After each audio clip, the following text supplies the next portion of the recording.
Hi, Brooke with Stable Canine Training here with another Have a Stable Dog tip. Today's tip is about resource guarding.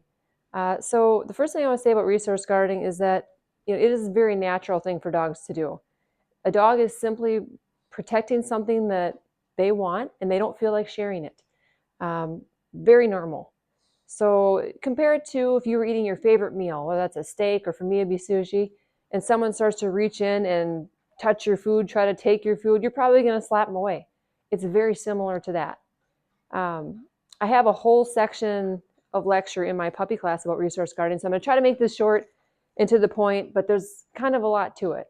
So the next kind of things to know about resource guarding is that it takes supervision. You need to be supervising when your dogs have resources, depending on the higher value resources too. And then also you need to be able to read dog body language.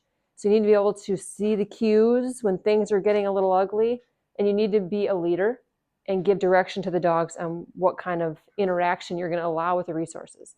So as far as what resources are, toys are a resource. Bones are a resource. Their food at mealtime is a resource. Even a water bowl can be a resource. I have a few different bones here. This is a Benebone. I'd consider this probably a little lower value, but depending on the dog. But then when you get into things like bully sticks, antlers, dogs can have an increased level of resource guarding. So be aware of that too. If your dogs are fine with Kongs, but then you go to the store and you get some raw bones or bully sticks and throw those down, and all of a sudden your dogs are fighting over resources and you're like, what the heck? The value of the resource matters. Same with people or anything else if you think about it that way. So how you prevent it, first thing that I do is I'm going to have some freedom limiters in place. So when I have a new dog here in training, or if I have a foster dog, anything like that, you're introducing a new dog to your pack, I'm going to introduce resources while they're on tether, or maybe there's some gates, or maybe they're having a resource in the crate. And I'm going to just kind of see the body language, see how possessive certain dogs are of certain things. Like, for example, the rat terrier that I have, she is very possessive of things. She does not want to share at all. She'll follow my direction, but she's a higher resource guarding type dog. So you only can learn that by watching them and observing. And then gradually over time, you can start to maybe have them loose dragging leashes while they have resources, but you have to be able to supervise and you have to be able to read their body language. I'm going to do a couple sections of this video. I'll also have one where I'll show you kind of a setup I'd have for some chew time with dogs. Another thing I want to mention, the crate. So feeding in a crate, giving resources in a crate, that can be a great way to limit their access to each other and to let them enjoy a resource in peace without feeling like it's jeopardized. But where I'd caution that is if you give your dog's bones in crates and then you let them out of the crates and you forget that the bones are in the crates, and then later on they come in from outside and then all of a sudden you have dogs fighting over a bone that's in a crate. So you have to be cognizant of managing the resources. Also, feeding in a crate, that can cause issues because sometimes when dogs eat, food flings out of the bowls. It gets, stuck down in the crate somewhere, maybe mixed into a blanket.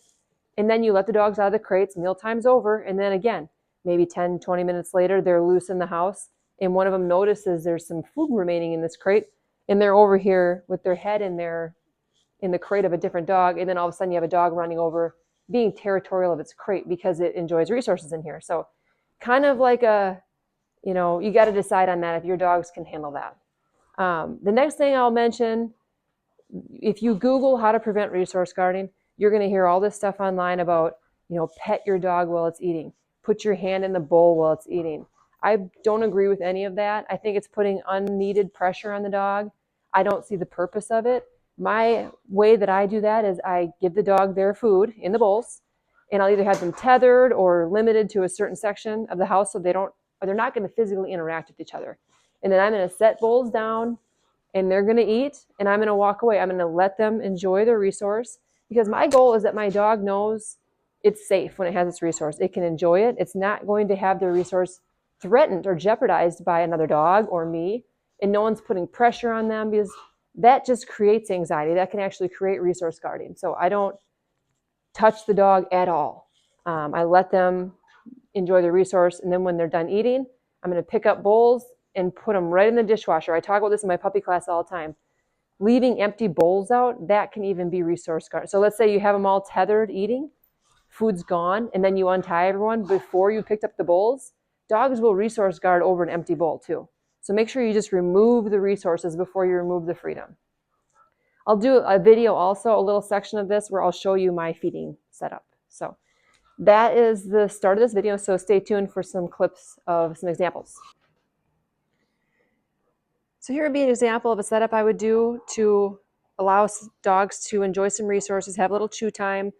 These are dogs that are not familiar with each other. They've only been here, a week, so I'm not taking any chances. You can see this little guy over here is chewing on a bone. He's tethered. He's got a bed. He's in the sun, living the life.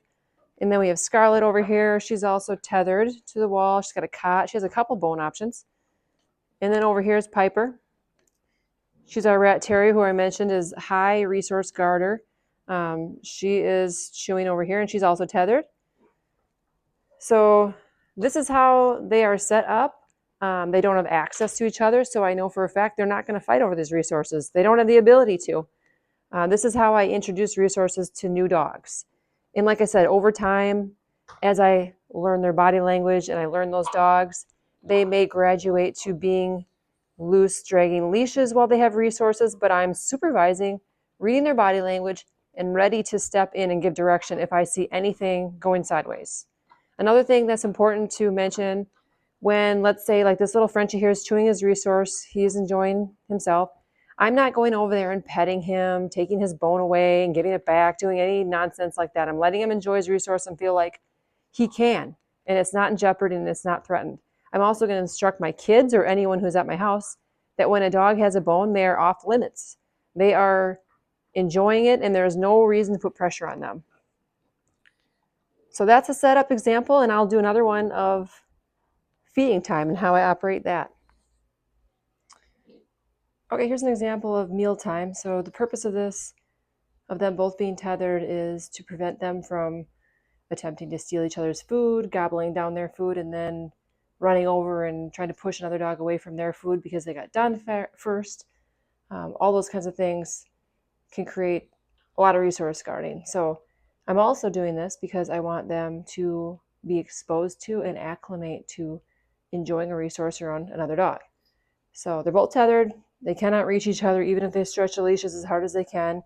And then I'm going to bring their food down.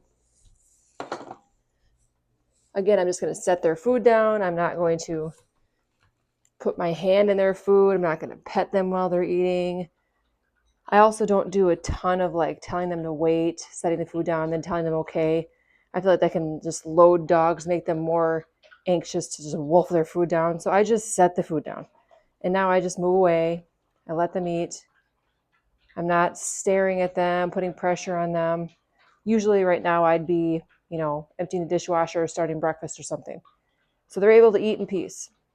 And then when they are done, I'm going to pick those bowls up and I'm going to put them in the dishwasher, and they're going to be completely out of the picture. So there's not going to be any empty bowls to go investigate once I untie those leashes and cause any sort of friction or territorialness of their particular bowl. So simple as that. Gives dogs a chance to eat around other dogs and know it's okay.